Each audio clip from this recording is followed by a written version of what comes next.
In part 1, we saw Khidr damage a boat. It looked like sabotage, but it turned out to be mercy, a protection from a tyrant king. It was strange, but had wisdom. But what happens next is even harder to accept. What would you do if someone took a child's life in front of you without warning, without cause? That's exactly what Musa is about to witness, and it will test his patience and yours. They continue their journey. The sea is behind them, the boat repaired, the fishermen saved.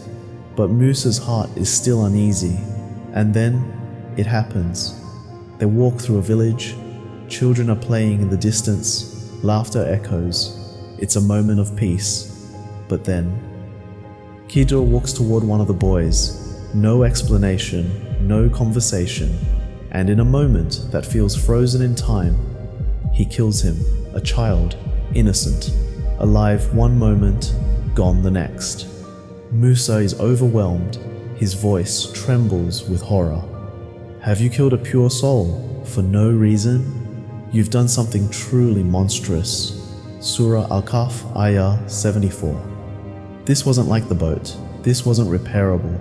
This was a life, a young soul taken. And again, Khidr's only reply. Did I not tell you, you would not be able to have patience with me? Surah Al-Kahf, Ayah 75. Let's pause here, because it's easy to read this as a story, but imagine witnessing this with your own eyes.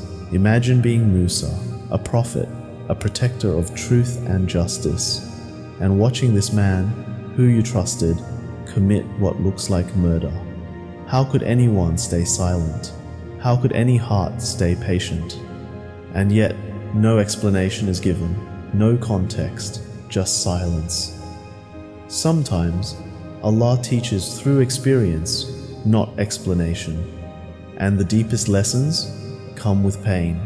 Later, when the journey ends, Khidr finally reveals why.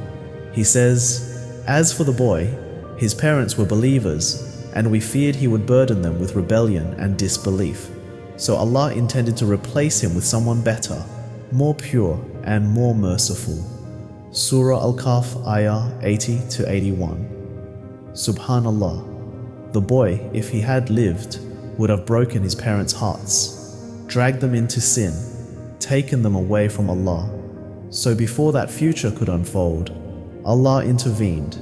He took the child early and promised to replace him with one who would bring light, not darkness. Life lesson: some losses are not punishment, they are protection. Some people are taken from your life, not because they were bad in the moment, but because of what they were going to become. You may not see it, you may cry, you may question, you may feel like your heart has shattered, but what if that brokenness is how Allah saved your soul? Think about it. That friend who walked away, that marriage that didn't happen, that door that slammed shut, it hurt deeply. But now, years later, maybe you understand. And if you don't, maybe one day you will. Allah sometimes removes things before they destroy us, and that is mercy. We often only see the short-term pain, but Allah sees the long-term protection.